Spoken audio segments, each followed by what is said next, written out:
Welcome back to the Cinema Sessions. My name is Keith, and as always, I'm joined by Seamus. Hello. Today in the Cinema Sessions, we're taking a look at Red State, Kevin Smith's controversial 2011 thriller that shocked audiences expecting another one of his comedies. Inspired by real-world religious extremism and the politics of fear of post-9/11 America, Red State swaps the usual quick-fire dialogue for something much, much darker. A tense story involving a radical church, a group of unsuspecting teenagers, and a federal standoff that spirals into chaos. It's Kevin Smith at his angriest and most unpredictable, but does the film's ambition match its execution? Let's get into it. This is the Dubliner's Guide to Cinema. Well said. Nice. In comes the music.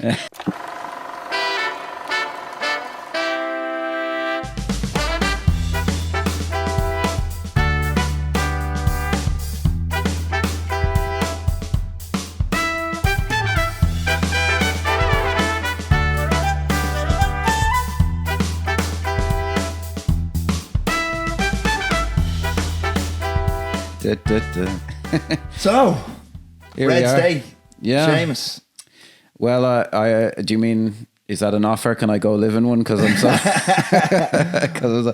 yeah, we'll kick into it. There's a lot to discuss ancillary to the film, but we're of course talking about the film, which Red State was called a horror thriller film. We'll get into that, from 2011, written and directed by Kevin Smith, starring Michael Parks, John Goodman, Melissa Leo, and Michael Angarano.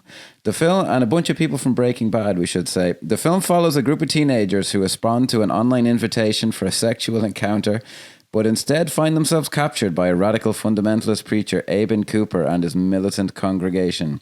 As the situation escalates, federal agents led by ATF officer Joseph Keenan surround the compound, leading to a tense and violent standoff. The film has a 6.1 rating on IMDb with a Metacritic critic score of 50% and a user score of 6.3. On Rotten Tomatoes, it holds a critic score of 62% and an audience score of 54%. It grossed approximately 1.8 million worldwide on a budget of around 4 million. And on a personal note, folks, I know a guy with long hair and a beard and some strange ideas. His name is Kevin Smith, and we're discussing his film Red State right now. I should say part of the other things to talk about with the film is there was a big controversy over how Smith handled the distribution of the film. And he was very quick to point out that the film made its budget back, incredibly quickly and all this. So fair play on that. But was that your goal, Kevin Smith? Yeah. Just to make its budget back? It's hard to say. I'm just starting the DVD here, folks, if you're wondering what my hand movements here are, so we can keep up with it. He is just one of these guys. I loved him in the 90s. There's something about Kevin Smith that just, because he does a lot of work with the likes of IMDb now, so we'll do a lot of that kind of podcast content stuff and all the award shows and stuff. Yeah. And I think he's great. I think I could sit there and listen to him talk, because he does have a real affinity for cinema and for... I said I thought he was great in the 90s. I listened to his podcast up until around the time he made this film. And then at a certain point, I remember something happened. He used to have this great dry sense of humor on the podcast with your man Scott Mosier. And then it turned into, the whole style of it changed. It became like this early morning DJ kind of thing. Hey, welcome. And I was like, oh, no. But see, that's probably around the time he got the job with IMDb doing all this kind of stuff. I think so, yeah. I think it was, certainly, I think even he would say... Now, I do have to parentheses what I just said there. I like the content around the award shows and stuff, but I don't listen to his podcast, and I can imagine... Yeah. Maybe it's completely... his last few films, the bits of them that I've seen, I'm just like, no, I'm out. I am so out. And I love... Which ones would they be like? Jay and Silent Bob reboot. Okay, yeah. See, this is, we have to mention as well, this is post-life heart attack. And Clerks 3, I didn't see Clerks 3 now, but I saw bits of like... I quite enjoyed Clerks 3. Okay, I've heard some people seem to have quite liked it, but I didn't go back and revisit like a lot of his... Sorry, I didn't go back and rethink a lot of his stuff. Like, I still like Clerks and Mallrats and Dogma and all this, but I did remember... I remember thinking Clerks 2 was quite good. Dogma has some connections to this film that didn't come to fruition, which is... Oh, yeah. That would have been actually interesting. When we get to it, yeah. No,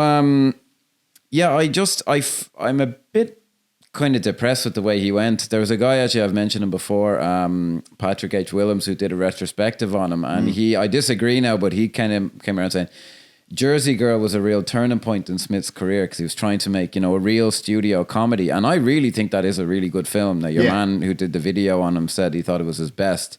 I wouldn't quite go that far, but he just seemed to take like that not doing well, like super personally. And it kind of I think he went back to Clerks 2 after that.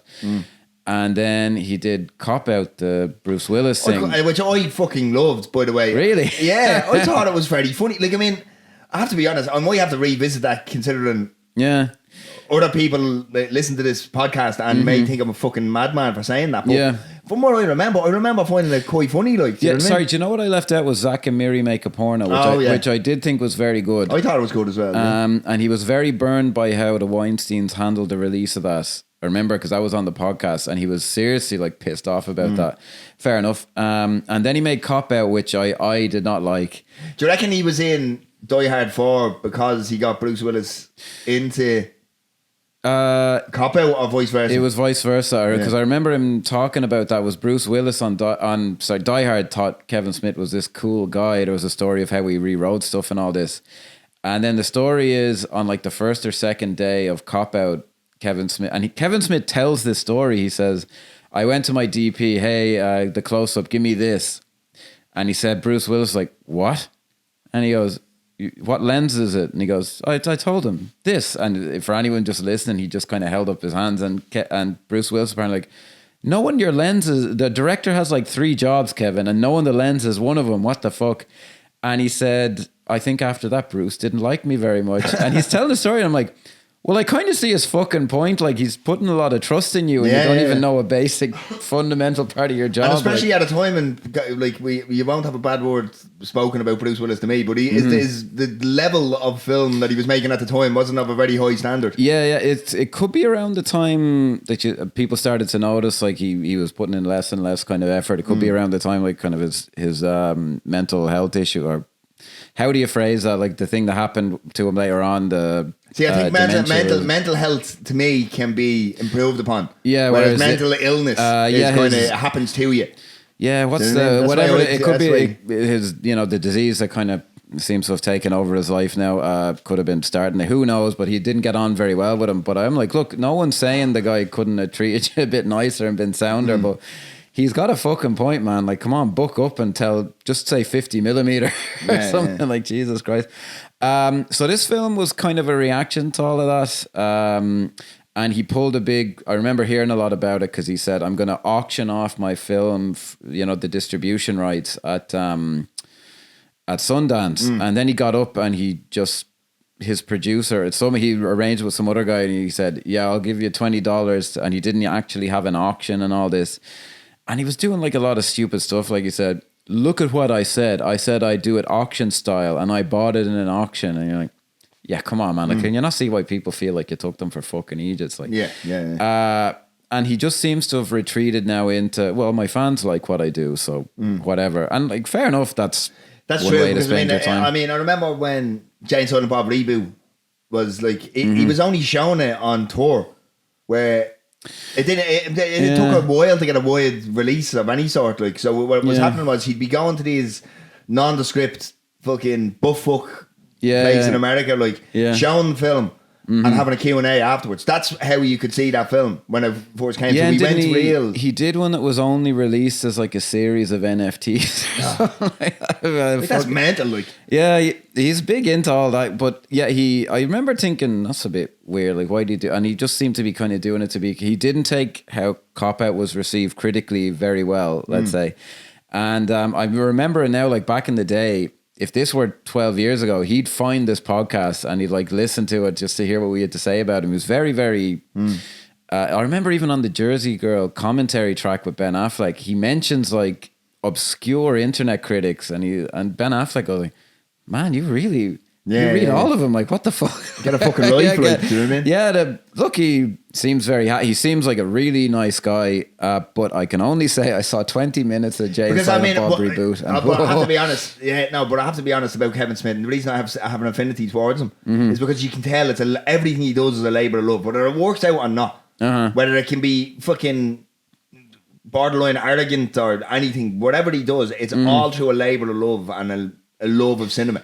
Yeah, you know he and has a specific type of cinema. It's a real guerrilla kind of indie sensibility towards cinema. Like a real, that's why, not the classical Hollywood kind of way of making films. Like. I remember just seeing a moment from Mallrats on TV and just being like, what is this? Because he was putting characters out there. Like Jay and Silent Bob were not typical characters. There was an abrasiveness to them.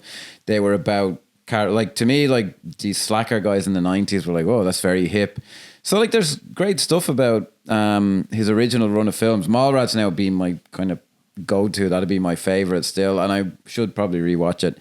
I can't get past Clerks 2 for me is a fucking. I thought that because obviously Clerks was quite almost. I'd hate to use the word indie. I really hate that word, but that's what it is. It's an indie comedy. Else to call it, yeah. Do you know what I mean? There's nothing else. But Clerks 2 was kind of like it was bigger. It was exactly what you expect in a comedy. Do you know what I mean? It was bigger, it was more raunchy, I thought that was fucking hilarious. Okay. Do you know what I mean? I liked it a lot at the time. And we were only speaking about Cineworld. I actually saw it in Cineworld when it came out. Really? And I was only about, I must have been only 13 or something. Or younger than that even, maybe 11 or 12 I can't remember the details. I was out of the country when that was released or something. That's why I missed it. And I did like it. And then I think I rewatched it like a handful of years ago and I was like, this isn't quite... I didn't hate it. Now, some people really turned on it after the fact. But we're tiptoeing around the actual film, Red State, which was announced as like it's going to be a horror. It was called a horror film. That's what I said. When I came to this, when I first originally saw this on DVD, I wouldn't have seen it anywhere near the cinema. But don't think it was released here. No, probably wouldn't have been. No, I would have got probably a small release in America. That's about it. But that's exactly. I went into this. I didn't know it was Kevin Smith. When I went into this, I bought the DVD because I liked the cover. I was like listening to the podcast. I knew all about this. It didn't take me long after purchasing the DVD to realise what was going on. Like, do you know what I mean? But I was so intrigued watching it because I was one of the people I mentioned at the start in the intro. I was like, I was expecting a comedy of some sort. Okay, do you know what I mean? I wasn't expecting what I got. Okay, I knew all about. Because and I listened to his friend's podcast as well. Tell him Steve Dave, and they were kind of talking about some of the stuff. So I kind of knew going in. So I'll get it out of the way. So your mind was pre-blown, is what you're saying? I knew what it was going to be, basically. Okay, I wasn't expecting, Zack and Miri 2 or Clerks 3 or whatever, I am underwhelmed by this film completely. Yeah, it's I can get why you are, but as someone who came into it not knowing what to expect, there's aspects of this that are fantastic, and then there's aspects of it that I just think are what would be the word? It's almost like I said, the ambition doesn't match the execution. Yeah, big time. Yeah, do you know what I mean? I think some of the reason I didn't go in cold, which would have helped. Like I had heard, like I think someone on his mate's podcast said, and you tell me you can predict what's going to happen. That film is so unpredictable. So then when things happen, like, main characters just getting killed, I was like, all right, that's that thing they talked about. And there is something lacking in the execution, but it being robbed of the context of not knowing a lot of that stuff going in, it just made it even worse. I won't say it's bad, but I just think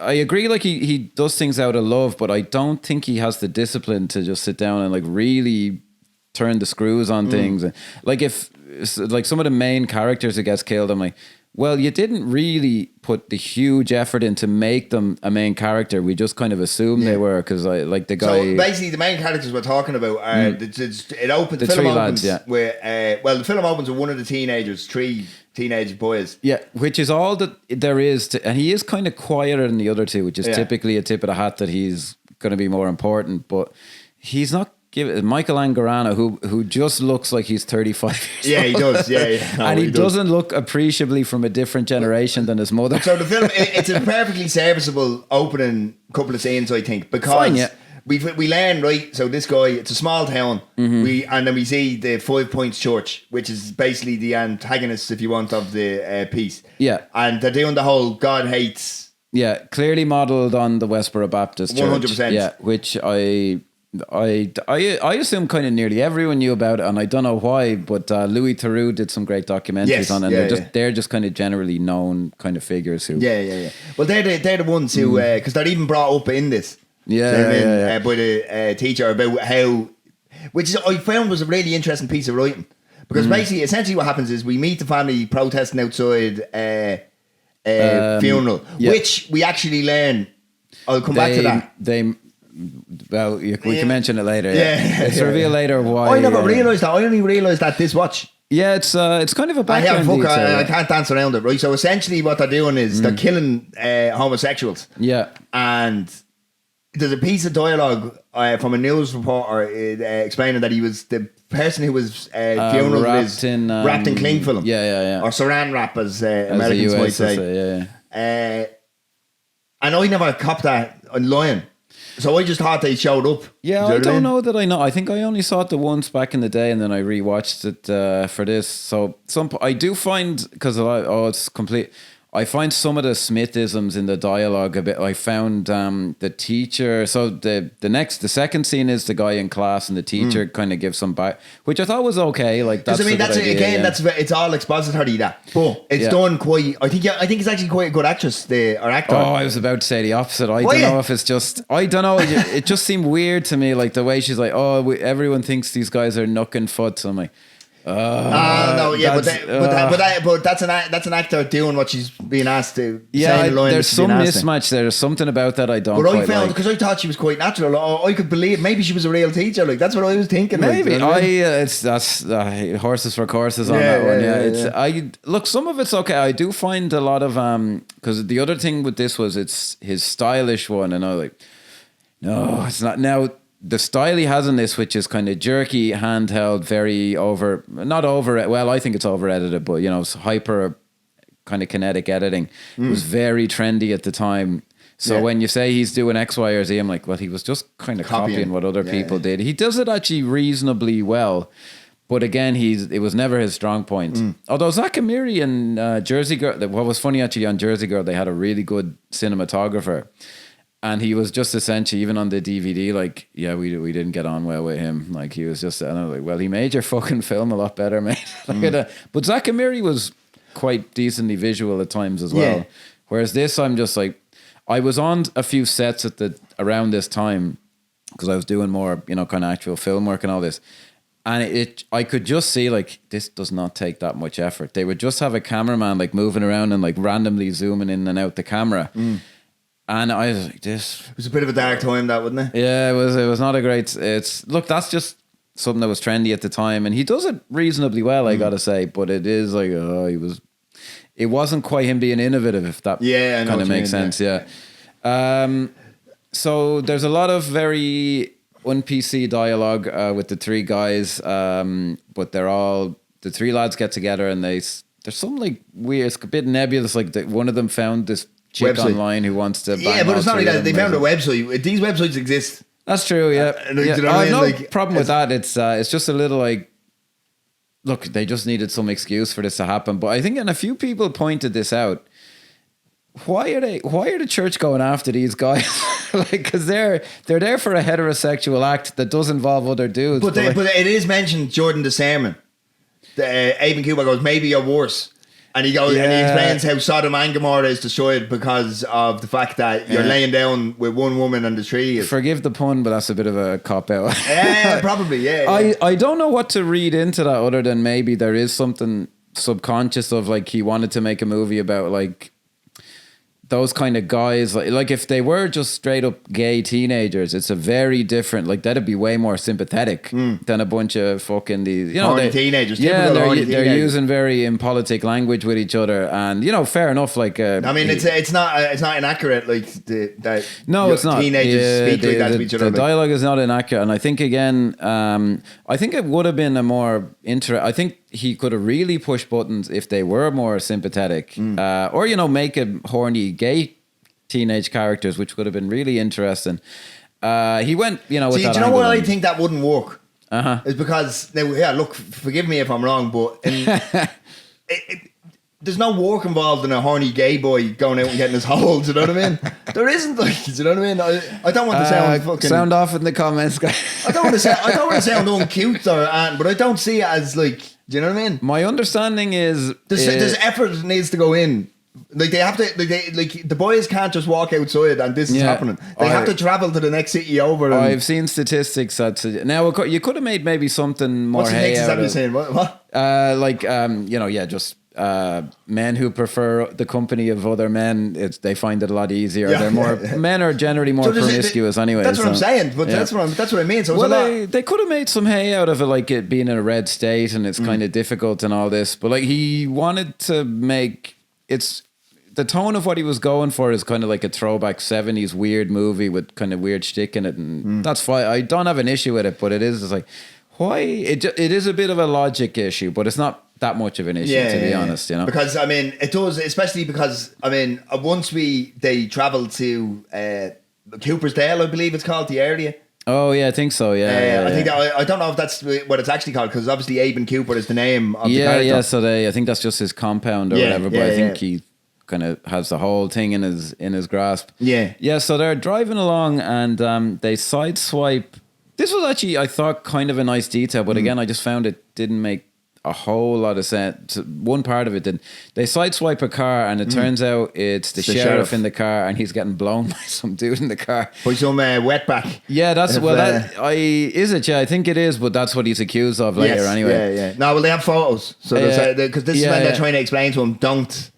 Yeah, like that bit was okay. I'll get to the bit so the guys just say, hey, fuck it, let's just go anyway. And you're like, all right, yeah, fair enough. What the logic problem I have is the sheriff then going, hey, find these guys for me. And I'm like, wouldn't it be more logical for him to just say nothing? Yeah, I found the fact he wanted them tracked down, like, isn't that just going to make things worse? That's a major issue that I had with it as well. It's like, because no way, you just got away with getting away with what you were doing, like, which is all fine if you're into that type of stuff. The way the scene is played, you're like, it's not just that the guy, there's no acknowledgement that he really thinks they saw him and he's in error. I just watched the scene and I go, they didn't see him and he knows they didn't see him, and why is he chasing him down? He's a very good actor, Stephen Root. I like him a lot, but that I found to be a logic problem. And then it's like, what the fuck? He sends his deputy to be out to get them, and so in theory he finds them and they're to go, yeah, we saw him getting fucking blown by some, like, what's the plan here? Like, I find that weird. So what's happened, is that the three boys show up at Melissa Leo, like a trailer with Melissa Leo, who can be a wonderfully fine actress, and I don't think is very good in this. And I've seen her in some stuff. She tends to overact in stuff, I find. Okay, yeah. She's a really would you say she's overacting here? Because I definitely don't. I think she's very good as... I think they're all... Even the ones that don't have a lot of dialogue. There's something very chilling about how... I think there's something... Because obviously it's the scene after this, but where we get to the sermon. And if you look, even the ones that don't have a lot of... That don't have any dialogue in the film. They're constantly there in the background. There's something... With the way Smith chooses to shoot them, there's something very chilling about them all. They're well cast, but I do find... I was watching... They all have a look. Yeah, I was watching it go... Even his wife, even Kevin Smith's wife has this bleeding... She does, yeah. She looks like this... She looks a good bit different in it, yeah. But she looks like she would be that type of person who you'd find at these sermons, like. Yeah, they're well cast, I find, and they do have, as you said, a kind of off... kind of and the way they're all smiling when there's... Now, this is very... I don't want to say easy to do, but... It's not the hardest thing in the world to have a chilling looking character smiling while something horrific is happening, and then you can make that into something very uneasy for an audience watching. It's not reinventing the wheel, but it's done very well here. Because essentially what happens is they get drugged by Melissa Leo, and then we're straight into it's with no faffing about. You're straight into it then. So they're at the sermon where Michael Parks, who I just have to point out, is just fantastic in this. Oh, he's great, yeah. Look, well, I don't quite see it the same way. I thought the guys were well cast, but I think I was watching it and I was trying to figure out, like, what isn't clicking for me. And I think a lot of it is people, and I don't want to make it seem like I can, but I find, like, a lot of people who, like, these Hollywood types or actors are like, they don't truly, it's hard to understand someone who's deeply religious when you're not, because it just sounds nuts, like some of the stuff they say, like some of the... like our Lord and Savior and all this. Like, even I find that a bit like, I can't quite grasp that. And I found something in the performances inauthentic or something, like they were just playing a caricature. I'll get to him separately. Okay. Because he is excellent. My problem with that, so I remember when this came out, I read I think it was called Abridged Scripts. Do you remember these? There were a guy, he'd do them and he'd kind of do a piss take version of them. And I don't know, was it him or someone imitating him, but he did the version of this scene where he gives his big sermon and he goes like, several ice ages come and go and his speech is still going on. And it's very long. But there's something, I never had an issue with the length. It was only in reading about it afterwards that people have any sort of issue with it. Because I never did. He's very good. Hanging on his words. Yeah, the problem is, I find in the writing of it, I was like, what'd be interesting here is, and there's a flicker of it, but what'd be interesting is to listen to him and go, yeah, he's kind of got a point. There's a bit of it where he says that the thing in Thailand where, you know, these... now, anyone listening who might be offended, he's writing this from a Westerner's point of view of like, that's the place where, you know, pedophiles from our country go. It's a country full of people who are indigenous who should not have been killed by a fucker. But like from his point of view, that's a definition of Thailand. And I was like, that could have been expanded on, and you could be listening to this because I just can picture the good 70s version where you're like, oh yeah, well, he's not completely wrong. And I didn't. In the finished piece, I'm just like, because it does hack on a lot of just the homosexual things and all, and it's like, well, hang on, sane people don't hold those views anymore, whereas this might have been extreme. Or that part where you agree with if this was maybe 20, 30 years ago rather than... I mean, I know it sounds crazy, but I would have preferred if I found myself kind of begrudgingly agreeing with him or something. That'd be more provocative, you know? I completely get that, but there is something in how he plays, Michael Parks, how he plays it. Yeah, he is fantastic. I don't know how much direction was given to him or anything, but there's just something about his delivery and his drawl and... it's just brilliant, and it's just, to me, it's like someone like it reminds me of the scene in Kill Bill 2. Do you remember where he's playing? What's the name at the end of it?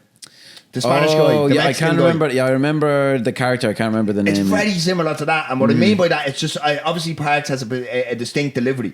Yes. You know what I mean? And it is it's not the exact same, but it's because it's obviously too very. You have a sudden fucking extremist pastor and a fucking kill kind of gangster Mexican, and but the sheriff character that's kind of recurring in Tarantino. And the delivery, I read somewhere that he haven't seen From Dusk Till Dawn, or that sheriff character pop up. That's the reason why Kevin Smith wrote the role for Michael Parks. I can believe that. I can definitely see that. Because especially as I'm saying, it's wrecking me head now to Esteban. Is that his name? I think so. Yeah, is it Ramon Esteban or something like that? Yeah. But that delivery, anybody who knows it, it's like it's that same kind of up and peaks and valleys and difference in pitches and everything, and it just it's almost rhythmic and musical. He was brilliant at that. Yeah, even From Dusk Till Dawn, he's in it for 2-3 minutes, and you remember him, never forget him. Yeah. He's so good in From Dusk Till Dawn. That character essentially has popped up in about 4 different films. Tarantino, kind of unsurprisingly, because he was obviously very familiar with him. I don't know that I've seen a lot of his other stuff. Like for whatever reason, you don't come across it very often. But he is always he is great. Like I've no notes about him in this. I think some of my other issue with the film is I really got into, in the curiosity way, like the Westboro Baptist things. Like I saw the Louis Theroux things. So I think some of it was kind of robbed of, if I had no idea what they were, who they were, I think the film would have more of a charge for me. But I was like, because like some of the one that's one of the characters at the sermon, it was the old woman and she's knitting, and it looks. But do you think? Because I obviously connected with this a lot more, this scene, a lot more than you maybe did. Because I was thinking backstories and who are these people individually. Because I was like, is that a mother and son? Is that a boyfriend girlfriend type thing? I took it as they were married, them two. Yeah, but because he's so much younger. He's so much younger. He does read a lot. He is very well cast, that guy. Yeah, he looks like one of them weird. And she just looks like one of them overbearing mothers. Yeah, she's. The casting is very good, as I say. I'm just I just don't know that there's a huge connection between. Do they really? Do you really want to understand these people? No, they look like. Again, maybe I was ruined by them Louis Theroux things about them, because I just found the actual Westboro Baptist Church more interesting. They are. Oh, well, you would. So fucking. That's so weird. That whole thing they've got going on. Just if anyone, we won't waste time. Just watch them documentaries. Yeah, they're fantastic. But they're fucking chilling. I can't think of the guy's name. The grandfather of the Westboro. Fred Phelps. Fred Phelps. Yeah. like Fred Phelps does not have the charisma that Michael Parks has. Put it that way. No, which is actually kind of interesting for a movie villain. Why would people follow him without that charisma? Like, that's what makes it even crazier. Like, well, I just to entice people to watch it, there's a guy in those videos who I think is like the single, like, most despicable person. I don't know if you remember him well. He's the guy who's like, he's like the worst of American kind of arrogance. And he was a documentary filmmaker who went to make a documentary about them and ended up joining them. And he is just the most fucking, like, when I came, I thought it was the smartest guy in the world. And it's like, oh, that all changed, did it? He's just like the most despicable creep. Like, apparently he's kind of the new leader of it now and all this. And you can see it through all this lens of belief and, like, you know, their faith and their belief in this. It's all just a power grab and fucking thoughts. Yeah. But at the same time, to ignore the religious part is to, like, they are into that. They're believers, you know? Yeah. Now my other issue is, like, with some of the directing is, I wish the scene had been more from someone's point of view. It is just shaky cam, and it's not for any motivated and they have a great excuse because there's a guy in the cage, and you're like, that could motivate it, but it's just all the time and it's all kind of the same. Because they do kind of attempt that, because there is a lot of from inside the cage looking out. There's bits of it, but then it switches. I know what you mean. It switches then, and then you're kind of looking at it from the audience, the churchgoer's perspective. And this is what I mean when I say, like, it's fine, but it's more fashion than it is like an actual strong directorial. So essentially what happens is once the sermon is finally over, Abin Cooper requests the children leave the room. The children are quite good in this when they're good, actually, I will say. And they actually give you one, I cannot remember Jay's name. She was in a few kind of big movies around the time.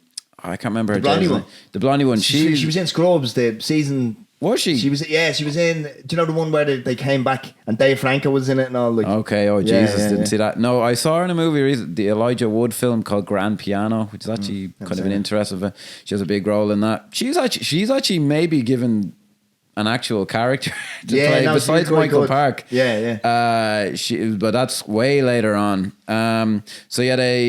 We find out, as you say, from the news report, they've been doing these. Yeah, because we see that they're wrapping this guy this guy is wrapped in cling film on the saran wrap on the cross, and they kill him. Yeah, but, which to be fair to Smith is, you know, a good kind of a graphic image. I gotta say, I did have one thing. This is me being a nitpicking arsehole. They have a gun. I know. Take your martini glasses off the floor, guys. I don't think these people would cut a hole in the Bible to put a gun in it. No. It seemed, and I know that sounds like a tiny thing, but I'm like, someone should have kind of caught that. Like, that just doesn't seem right. Yeah. I get the idea of it, but I'm like, or, you know, maybe he's making some kind of a statement, but I'm like, no, they wouldn't defile a Bible like that. Like, it was one of those things I was like, that kind of shows a little bit like David Fincher. Made a Quran or David Fincher wouldn't it? Yeah. That would have been. Fincher would have caught that one. Let's just say, yeah. Who the fuck? Or no, I'm blank. Well, fuck it. No, you know what? It would have maybe Kevin Smith. It was one of the new updated translations, which they've no respect for, and it wasn't a version of the King James Bible. That must be it. Yeah, there you go. Just filled in a plot hole for you there, Kevin Smith. I broke raised and annihilated a plot hole.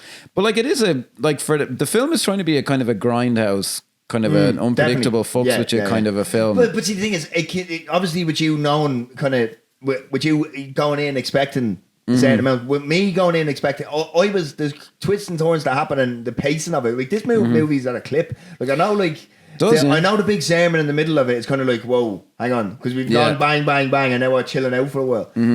But like, it's constantly going like. No, for this stretch of the film, there's only occasional kind of Kevin Smith-isms that pop up. He is doing something different here, I gotta say. Like, even so after that, then the deputy shows up and that scene between him and Michael Parks is a good tense dialogue scene. Yeah. That doesn't have many Kevin Smithisms. I think it does, but Parks plays his character so well. Like the bit where the guy goes, "What's Italy like?" and he goes, "Well, it's full of Italians." Yeah. And actually, even that isn't very Kevin Smith. It's a joke. I wouldn't say so, but it's like fair play, credit where it's due. Because the thing is, again, I mentioned Parks' charisma, because even like there's dialogue between him and one of the children at the sermon, and he's like, "I wish you'd talk to me." Like, that's just what a grandfather might say. That was actually something, and like when you see the real Westboro Baptist, it's hard to imagine that guy being like there are reasons people become charismatic leaders, because they are charismatic, and Parks captures that. So like when he's being funny and all this, and like he is charming with the deputy, who's the guy. He's from Breaking Bad. I watched a good bit of Breaking Bad when I was flying back from Japan recently, and he was his mate in it. Does he show up in kind of later seasons? He does, yeah. Okay. He's in the very last good. episode. Is he? Yeah, he's good, that guy. He's very memorable. Yeah, he's kind of a gotta go. I assume either they just shipped them in or they made this around the area where they did Breaking Bad or something. Possibly, I don't know. Yeah. That was a very good scene. It's tense. You can see the charm of Michael Parks. Like he's like, the best way to get rid of this guy is to be, sure, Jesus, don't you know yourself? So we're the same. All that was an Irish country guy, not a southern US kind of a guy. But it's good. And then the action bits of like the guys trying to escape are good. It's all tense. That's where the style, fits very well. This was, if just for his historicity's sake, Paul Greengrass had reinvented big action films around the time the handheld thing. Stuff. What I found hilarious was, do you remember watching like Born Supremacy or something in the cinema, and it seemed very fresh, and it was like, oh, they're really shaking up the blockbuster formula. It became the new blockbuster formula. So then when I saw the trailer for Captain Phillips, which Greengrass actually directed, it nearly came off as like what the Michael Bay version would have been. Like it was like, here's this true story, and it's like, here's the pirates on this. There was something really weirdly overblown about it. What before had been like this gritty, down to earth kind of a thing. It's just amazing how fashion works in films. But fine scene. They end up killing the deputy. I liked how they blackmailed the sheriff. I thought that was quite clever. And again, Parks and his delivery of some of this dialogue, because it's some grotesque dialogue here. It is horrendous. Yeah, that's kind of where I actually thought like that's kind of Smith, but in a good way. Yeah, because it's Smith using the Smithisms to almost like in a different thematic way, like in a different kind of genre. Do you know what I mean? Because different end. Because like that line where he's like wiping the feces off that. Your scrotum while nasty stuff. But that is what the guy would say. Like he finds you disgusting, and this is what you did, and all this. That was good. I was going to say I kind of like the logic. I think the logic of the sheriff calling in the ATF. Now this is where I was going to bring this up here, because this is where I'd have an issue with the logic where I haven't up until this point. Yeah. So he's gonna essentially he's gonna. I hate to use it, but he's gonna unalive himself. Yeah. And he just happens to glance up Kill and see himself. the number. Sorry. It's a pet peeve of it. Look, man, it has to be done. Yeah, he realised he'd gotten murder mogged by the fucking... No, look, he's about to do the he's about to do unthinkable. the deed, right? Which we all know what it is. Yeah. It's fucking stupid that we have to do that, isn't it? Yeah. Oh my God, so I fucking hate algorithms. Like, it's very depressing. Yeah. But either way, he's about to do the deed. He's about to blow his head off, and he looks up, and he just happens to see the ATF's number on a notice board. Like, I thought that was a bit. I think the idea of him calling them in is okay. He's like, well, between killing myself and doing this, but the way it happens, you're like. But see, again, I do like. I suppose because he needs, but it does actually make sense because I mean, very quickly then. Obviously, the other deputy has been killed, and so very quickly now the whole ATF shows up. After John Goodman's character is introduced, you're kind of given more of the federal view of this church, the 5 Points church, because it's a lot of exposition, but not bad exposition, where it's explaining, we've been looking at these guys. It's okay. I remember thinking the first time I thought the phone conversation he was having, and I was like, I think this is a good idea that they kind of stretched out a little too long, but I thought it was a good way of getting the exposition, and you see him in the house and all this. It was good. Again, it just maybe could have been slightly better done, but I thought it was an interesting way to do it and a believable way to do it. You know, you'd have to explain this. We jump very quickly, and I'd almost say the fucking film takes it's a code switch, like, do you know what I mean? Into what the next, and the great effect as well, because I love if a film can just take me on a fucking journey. I'm always bringing up this quote, maybe more so off camera, that you told me about David Fincher saying it doesn't have to be. It doesn't have to change our life. It just has to be a footnote. Like, do you know what I mean? It's fine. That was the film's intention, admirably. I would say, yeah. And but that's why I enjoy this film so much, is because I went on the journey. And I was able to, because I wasn't bogged down with all this podcast Kevin Smith stuff beforehand. Yeah. Because what happens essentially is the reason the logic when you get to the next scene why he'd call in the ATF is because he just wants to make sure that a secret doesn't get out. Do you know what I mean? Which is why he opens fire on he just needs the army behind him. He needs the army because he can't go there himself and do it. Do you know what I mean? Because he knows that they're bleeding a terror cell, like, do you know what I mean? Yeah, well, I'll get into some kind of logic issues I have later, but like them getting involved, and I do like, apparently Tarantino said this was now he is mates with Kevin Smith. I think he was being overly generous, but he's on the front of it. I freaking love this movie. Yeah, and I will say, guys, it got 4 stars from Nuts, which was a weekly men's magazine that I thought had folded in like 2006. It was apparently still going around the time of that.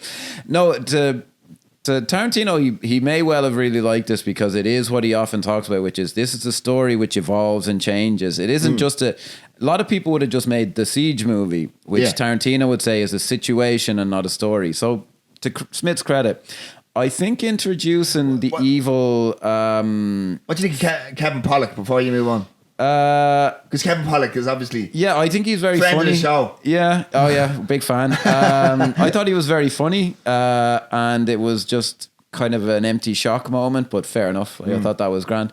I thought introducing, because now they're bringing in like the Waco kind of mid-90s, which is something totally legit. Even if you don't know what Waco is, which I probably couldn't say here to tell you the exact details of Waco, but I know there was a big shootout.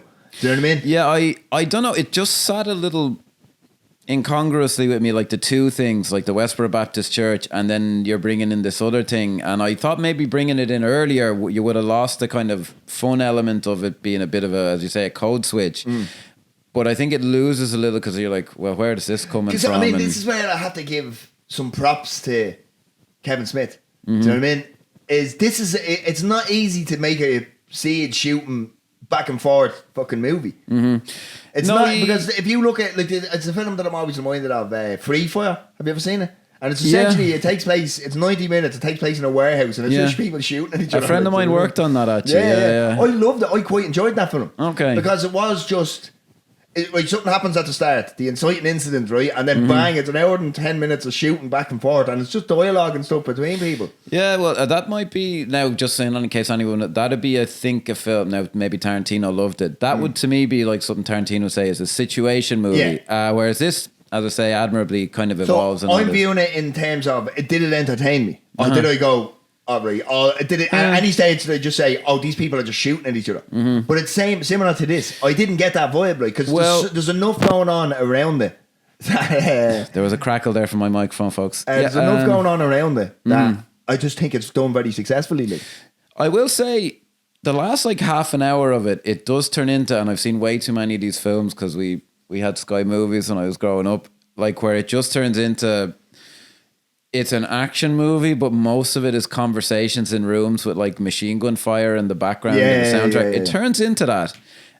And it at no point ever comes close to being that actual kind of a movie, which is just a cheap lump of shit that it doesn't work at all. So and that is just directorial an achievement on Smith's part. He is, to a large degree, he's underrated as a director, but he obviously does have major fucking problems with it as well. But like to pull that off, fair play. Like there's thousands of filmmakers who don't. I do just find some of the logic issues then later on with some of what happens with the ATF characters. Now, just so I'm not someone who sounds all my public opinions online, but I have no problem with authority figures from the USA with wearing flak jackets with heavy machine guns being portrayed negatively. I don't have a problem with that. I do just find some of it, I'm like, come on, man, this is too much. Like, it's just a bit too much. But how so, like? We're skipping quite a bit forward, but it does become a siege thing. So, yeah. Well, I mean, I don't think we're going that much forward because some of the logic things of like him literally getting an order that says go in there and murder everyone, men, women, and children. I'm like, no one would send that fucking email. No way. And then there's a character introduced. And he's like, the guy's like, we can't do this, man. It's wrong. And then he executes people at point blank range like 5 seconds later. And I'm like, what the fuck? I just found that weird. No, and fair enough. Yeah. Because it turns out the John Goodman character is actually the one who's questioning it. Do you know what I mean? Because I get it, but it seems like a very kind of stock thing to do. Because obviously, what happens is he gets the order after Kevin Pollak's character is killed, after the sheriff opens fire on one of the teenagers. So we'll get Kane. We don't mention this. The guy who you might ostensibly think is the main character, Michael Angarano or however, he is running out of the compound now. He is holding a machine gun, but still. And the sheriff he's not aiming it at anybody. He's not he just runs out of play, and the sheriff just immediately shoots him. So a guy who you might think is your main character is killed very unceremoniously with clearly a long way to go in the film. So, fair play there. And then Kevin Pollak, who's a known actor, just gets killed very, again, in kind of a throwaway moment. I don't know why, but what's the line Abin Cooper? Well, come on then.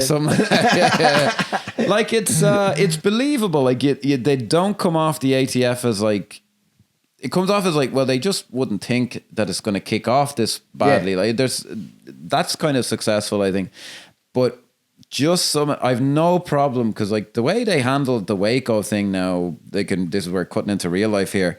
They certainly didn't handle it very fucking well. And like, now you can say what you want about the people in the compound and all this, but there's meat in the bone there. But I'm just like, there has to be a middle ground between like, because then at the beginning, John Goodman is like, hey man, that's our fucking orders. And then the film treats him as if he's the one decent man or something. I'm like, he was going to go along with it. That's where, but that's what I'm saying. Like, because we were discussing his like deputy or whatever, the who's saying, "Oh no, Joe, that's the wrong call. It's the wrong. We can't do this." And then he turns into an absolute cold-blooded murderer. At a moment when John Goodman, who was telling him he was taking the orders at face value, and he's actually struggling to pull the trigger. And then it turns out that it's the other guy that I just found them underwritten, or there was there could be something that works there, but I just like this, just like, because that character has that scene, and then the next scene where he just executes these guys. And it should be mentioned as well now that Kyle Gallner, who's the guy who's one of the teenagers who gets strapped to the cross, is still attached to the cross at this stage, if I'm not mistaken. A funny tidbit here is he actually had a full-blown panic attack during filming. Right. All right. I can like, I'm talking that, panic, strapped to the cross, panicking, and they all thought he was acting. Oh Jesus! Can you imagine? Because there's a moment in that film where he's looking out to the audience, the churchgoers, and he's like, "Help me! What the fuck are you doing?" And that, to me, that's fair. Because there's something about something bad happening and nobody is helping you. And because I mean, I don't know if you can remember that, like that happening as a child, where as a child, you just fell off your bike and nothing bad has actually happened, and just people are just walking by you looking at you. But that fear of nobody helping. That's a real fear I have. But the funny thing that I find hilarious is that he actually had that fear, and they were all just like, "Oh my god, this fella's gonna get an Oscar." That must have been awful. The poor bastard. Jesus Christ. Well, you'd hope the cameras were fucking on. No, there's some good act. My problem, as I said earlier, with the way it's directed is I was on too many sets where I could just tell, just do it like how you think and we'll film it this way. But there is some very good acting in the film. Like, that guy's good.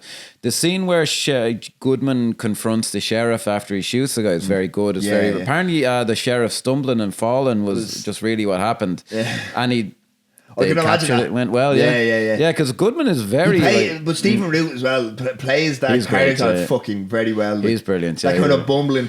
Him in Office Space. It's just forever amazing. So this is where it kind of just becomes like in danger. It doesn't actually do it of those films I was talking about where you just hear like gunshots in the back. Yeah. There's something going around online that says the film's special effects budget was $5,000, which has to be the stinkiest load. Although I thought the Jim Carrey CGI basketballs was bullshit. So that's true, and many people online still think it's bullshit. Still refuse to believe. That's why I think we're so cooked. I was not. Yeah, the whole movie was an AI time traveling fucking con job or something. Yeah. But see, the thing is, what confuses with the $5,000 CGI thing. I think that pure CGI. I don't think there's pure CGI going on in this film. Well, it's hard to say what they mean because a friend of mine works. Because obviously there's an alternate ending which we'll get to. Yeah. Which is why. That's what they say. Well, a friend of mine, you see, he came, if I don't bring this up, a friend of mine does a lot of CGI, and apparently in the industry, visual effects is CGI, and then special effects is anything practical and physical. Yeah. But a lot of people, and I do it myself, just say special effects is to as SFX though. It's all kind of one and the same, I think. In the industry. Who know? I'm just told in the industry, if you go say I'm good at the old special effects. Yeah. But there's one thing that I hate about knowing people who work in the industry is when they use the term in the industry or industry standard. I hate that. Well, that's industry standard, and I'm like, oh, shut the fuck up. We're not talking about that. Like, we have to have standards, folks. I know. But it's like why. But see, I think everything should be democratized. Like, do you know what I mean? I don't think anything should be behind a paywall. That's fair enough. No, it's more. It's hard to say actually. So then, when people say special effects on IMDb. Like, who the fuck knows where they get... Like, it could have been Kevin Smith said, we had like $5,000 for this. And what he means is we had a lot less than you normally have in another movie. Who the fuck knows? They do admirably... If it is special practical effects, it is complete horseshit. There's no fucking way.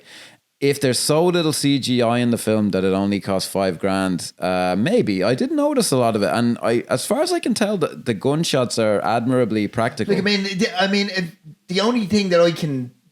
off the top of my head is Kevin Pollak's eye. That's complete. That's not practical. That I can tell. Jeez, I don't know that I paid as much attention to. No, I could be completely wrong, but it doesn't strike me. I think that's pure CGI. I remember being surprised at how many of the gunshots at least seem to be legit. But I'd have to watch it a bit more carefully. But they seemed like it to me. And if that's the case, even the blanks would have cost more than $5,000. Wherever that number came from. But yeah, we'll get to the deleted ending later on. No, I like some of the stuff. Like, I like how Goodman insists on having the orders and all. So they're under attack. And because that's the thing. Because I remember Trump released the JFK files. The reason why they don't make a blind bit of difference is because nobody in their right mind writ down and said, we are going to go and shoot JFK. That's the point, that nobody, the reason, because I have no doubt that this shit happens, but it happens with a wink and a nod and a handshake. That's what I mean. Not written down anywhere. Like, they could have had him say, like, we've been given, like, he's talking to the other guy and he goes, we've been given the green light for whatever, like a dynamic breach. And the guy goes, we both know what that means. And it's like, that's all you need. Yeah. But he literally reads off, please, like it's like what people say. It's the headline for the next day. Like, it's like what people say. When people are online, they're like, have you read the Epstein files? And they're literally just like, hey, come over to my house and we'll do evil things. I'm like, well, they don't actually literally say that. We can all read into it, but like the guy literally gets go into the house and murder, go and murder everyone. I'm like, what kind of a fucking? The guy didn't want to send the email in the first place. Why would he send something that fucking? And even the way that, like, we'll get to it as well, but I'll put a pin in that at the end. So how it's all kind of wrapped up towards the end. Like, it's a little more like there's a good moment there where there's this. You're the blondie one. She's trying to escape, and there's the agent who doesn't quite know what to do. And it could have been quite a good moment. I don't think it quite pulls off, but he is about to kill her. He's trying to force her to do something that would make it look like she shot at him. Yeah, and then that was interesting because then the mother comes along and stops him. And I was like, that could have been more interesting. I thought that was interesting because even though he's been given the go ahead, He doesn't trust it, so he needs to make it look. I thought it was he's covering his own. He's covering his own arse. Yeah. No, I I thought the mother coming along and kind of for that moment, kind of saving the day and all this. I was like, that it should have been more interesting than it is. It is a little bit interesting, like there's something there, but I was like, no, but I just like the idea that the guy knows. He's like, oh shit, but it's like, oh no, not this again. I'm not getting in trouble again. So I'm gonna get you to fire this gun. Or well, the way the guy plays it, he's kind of a known actor. I can't remember what he was in Buffy. I'm sure he was somebody's boyfriend in Buffy. He was, yeah. I remember the guy who played Spike on a podcast said, he was saying, I need, so if you're going to do a topless scene, you have to let me know, because I can't remember that actor's name, but he said, you can't, whatever his name is. And I looked it up, and apparently it was a thing, he did topless scene, and they didn't give him time to get in shape or something. So the poor fucker, like, I thought the way he played that scene was, he's like, if I'm going to do this, I'm going to have, like, it was obviously covering his arse, but he kind of wanted something that he could look in the mirror and say, oh, well, I'd X, Y, or Z, or, this. But at the end of the scene, he is just going to kill her. But he kind of had to struggle to do it. But again, there's more interesting stuff there than it is actually interesting, I guess. Or I just thought it could have been a bit better, honestly. But it's, as I say, it's something happening there and it's interesting enough. So from there, I think it's just a lot of back and forth until the trumpets blast. I don't think not much else. There's well, I know she the blonde character, the daughter who was she's trying to get out. Yeah, she's trying to save the babies. Yeah, and there is I did like the stuff with her and the final guy, the guy you said had the panic attack, because I'm like, well, these characters now, they have points of view and they have stakes, and he's making a decision. Like, he just essentially says, fuck you, I'm not helping you. Yeah, and he goes, I don't care, they're going to kill me. Yeah. But he's so nihilistic. Yeah, I thought that was very good. Yeah, and I thought he was good in that moment. And I liked how she's still a believer. Like, she says, oh, the Zionist media, and he kind of rolls his eyes, and he's like, you're still you're here to help me, but you're still Are we going to dive right into that statement? No, well, Let's break that down. I thought it was a nice moment because, well, who's to say? I just thought it was a nice moment because she hasn't actually changed. Like, she's not actually on side. She has that. She doesn't want to see the children. Yeah. She has something that she wants to achieve, basically. Now, there is the back and forth, and we have, the scene where they're both just kind of exit. Which, again, if you hadn't heard, like I had, it's going to be blow your mind and all this is, I thought that could have been a great moment, but for the fact that guy who does it, you're just like, sure, that's a very big change in character. That's But see, but that strikes me as, while they were in the stable, he's able to discuss with his superior who he's friends with. Whereas now, outside in the real world, he's a company man. He does his job. Do you know what I mean? I don't think that's a big leap. Do you know what I mean? I found it too big of a leap, to be honest. I just thought it was a bit much for me. Now, I do remember... what I didn't like was John Goodman struggling, because he was the one who was pushing the agenda, and he wouldn't shoot them. I just found it kind of inconsistent. I call me nuts. Now, to get to the point you said, I do remember watching this the first time. Everything I just said was as true. See, when this happens, are we getting there? To the trumpet. When the trumpet starts blasting, I dropped everything that existed in the world around me melted away, and I went, oh my God, it's the fucking rapture. I remember, oh my God, it's the rapture. If I remember right, I was watching this, I was living in a tiny apartment in Hong Kong, if I remember right at the time, and I remember, like, I'd have to lie down in bed to watch it on my laptop. I remember, like, sitting up and being like, whoa, what the fuck? What's going to happen? And then I felt profoundly let down. So did I. By what happened next. So did I. Yeah. But when I went, he's gonna do the fucking rapture. Yeah. It's happening. The the film would have supported it. It would have just been, because it would have code switched again completely. Yeah. Well, the thing is, what would have been genius about it is that things have gotten so bad. Like, these guys are bad, and now the guy had just executed them point blank, so everyone's bad. So the only thing that could possibly solve this is, God coming down. Yeah. And then I was like, oh no. Yeah. And actually, I think the first time it was such a letdown. I have huge problems with the final scene, but it's not actually the final scene with John Goodman. There's one. It's not actually that bad, that scene, but it's such a fucking letdown when you think where the film is going. Could have went. Yeah. See, because that's the thing. Like, I got so excited. It was like, we were actually talking a couple of weeks ago, or maybe, a couple of weeks ago, about Last Action Hero and how we don't interact with cinema the way that kid is interacted in the But I can honestly say that I was lying during that, because when those trumpets start going off, I literally went, like, I audibly was talking to the screen, like, do you know what I mean? I was like, they're gonna do it. They're few and far. I remember when what happens in episode 9 of season 1 of Game of Thrones happens. I remember I was sitting on a sofa, and by the end of the scene, I had literally like slid off the sofa. I could not believe what I was seeing. And the other one was,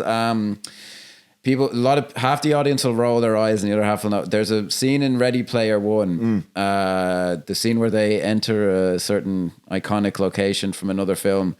I was sitting in the cinema and I literally gasped and I put my hand. I went, yeah. When I went to see Deadpool and Wolverine, I had that thing when I saw Blade enter. I went.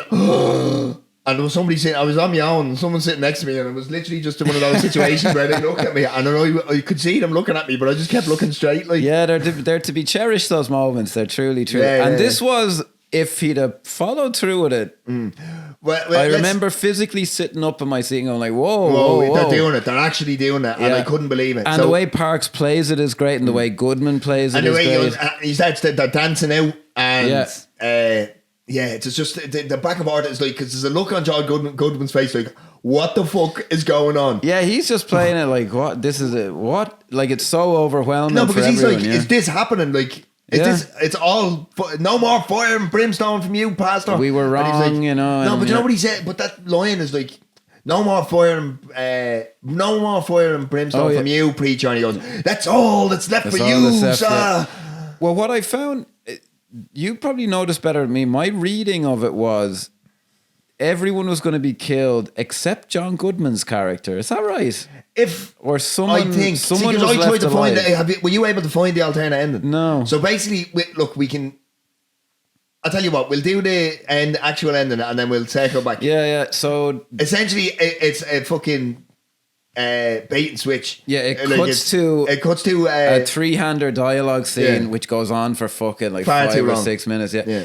Now it's actually okay. I don't think it's terrible, because I do like, because he kind of starts asking different questions about how federally they deal with these situations. Yeah, and it has something to do with like bureaucracy and all this. Yeah. And I like your man playing him, the guy who turns off the camera. I don't know his name. He's if anyone can't picture him, he's the guy who sees the guy behind the dumpster in Mulholland Drive. That's that's another moment that people fucking visibly react to. And the other guy's very good. It's the greatest jump scare of all time. Oh, fuck me. Jesus Christ. Can we just take 10 minutes to talk about the way that scene starts off? Even it's just like, we're sitting here and you're fucking brilliant. Anyway. He's brilliant. I think he's very good. They're very good. This guy the other guy from Ozark, he's the... Is that the guy? Yeah, he's the political... They're both very good. Yeah, my problem with the scene is there are some Kevin Smith-isms in there, and I just... like where the guy's like, fucking Patriot Act, bitch. And then he goes like, cocaine cocks. Yeah, and it's like, why? Because fuck these people. That's why. And I'm like, the old US government is so anti-Christian groups. How do they get the fuck out? Yeah, but the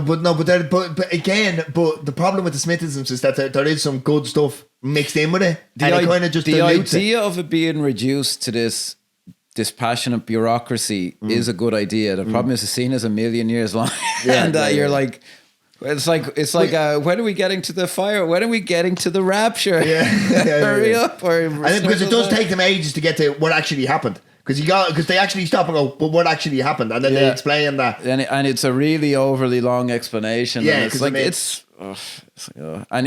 he like goes into fucking. There's a load of backstory to who did it and all this.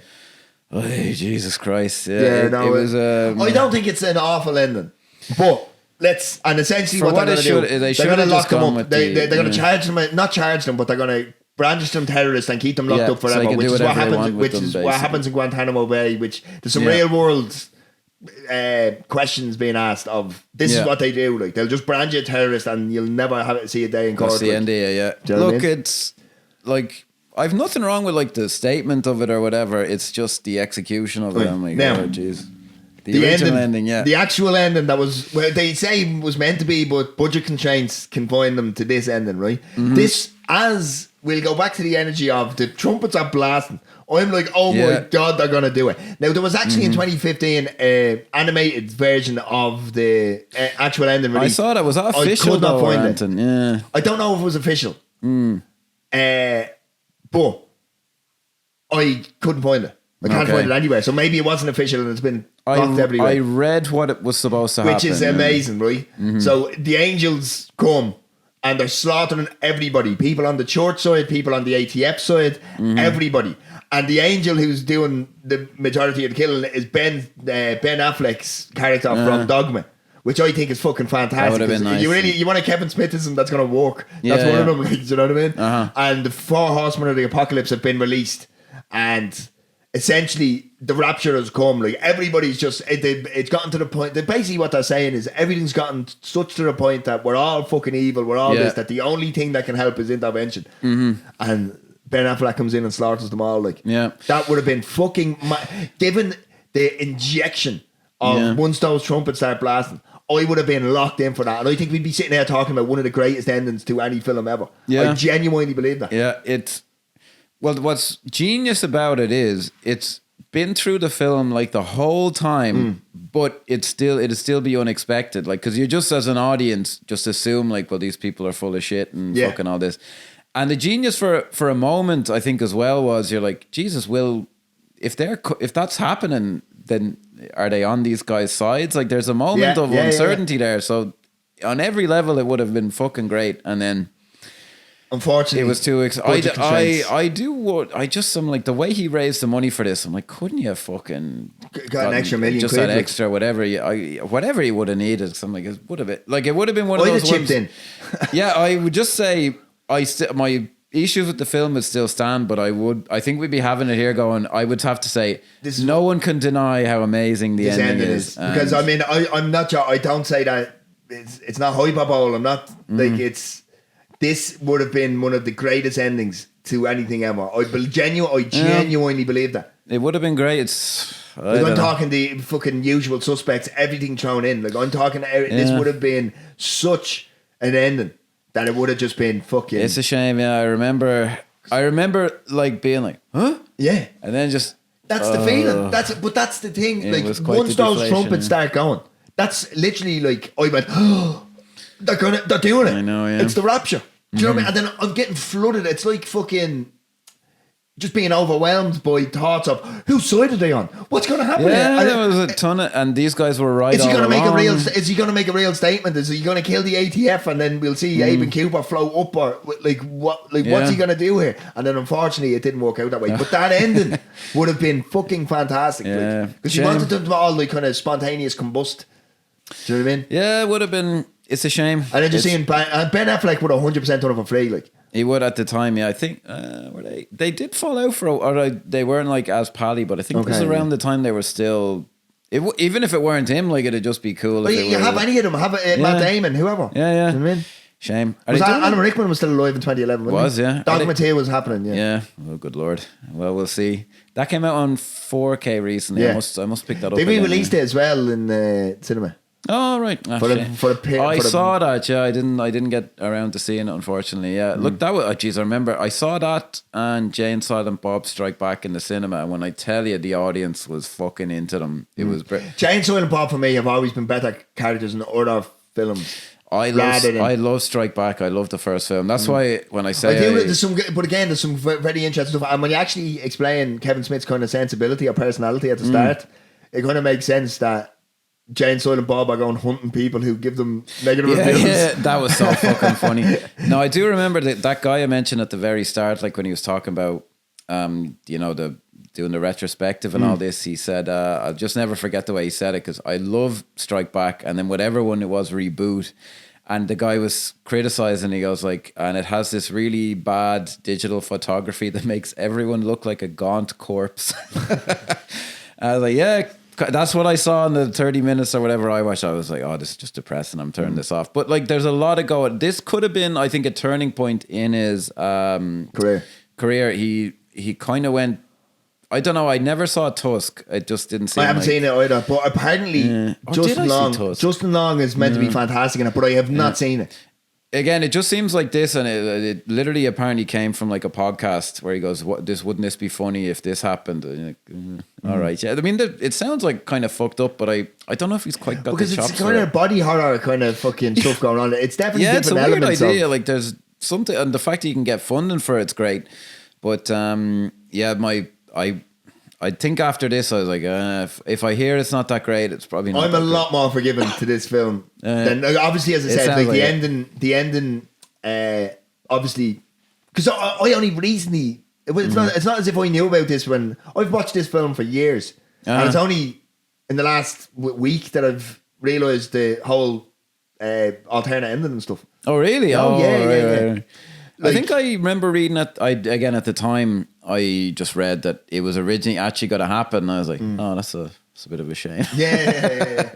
Woulda, shoulda, woulda, coulda. Well, it's non-submersible units.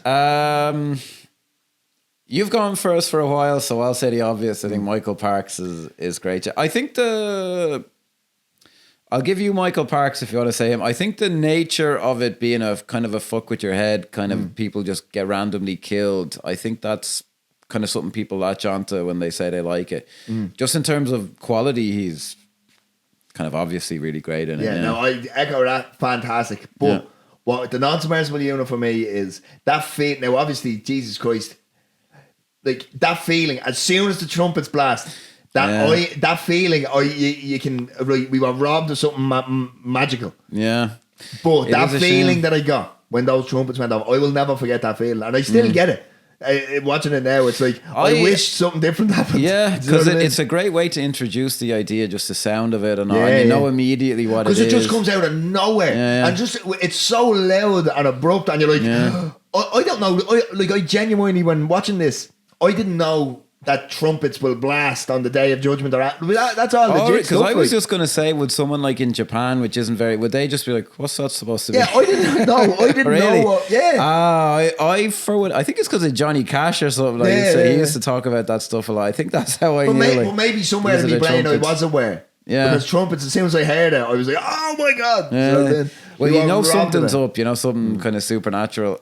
Star rating, Keith. I think this is effective. I think it's okay. I don't think it's, we're not changing the world here, but it's a nice footnote in my cinema career, i.e. watching them. I think this is it's fucking less than 90 minutes. 3 out of 5, you can't go wrong. Oh really? I was expecting a 4. I give it a 2, but it's an interesting 2, which I know is Kevin Smith is fucking typing in the comments. Mallrats is great, Kevin. It's an interesting 2 in that I have to say though, I've seen this for sale a bunch of times throughout the years at not very high prices. Like I go to a lot of secondhand places, and I still haven't picked it up yet. So I guess that says something. But when I rewatched it, I found myself going, "There's something going on here." Like it's. How did you watch it if you didn't do it legally? We'll be right back, folks. As I was saying, I bought the DVD. It was on Netflix for a minute or two there. Yep. See you next week, folks. Bye. The weather's changing. There's a horn blowing. My God.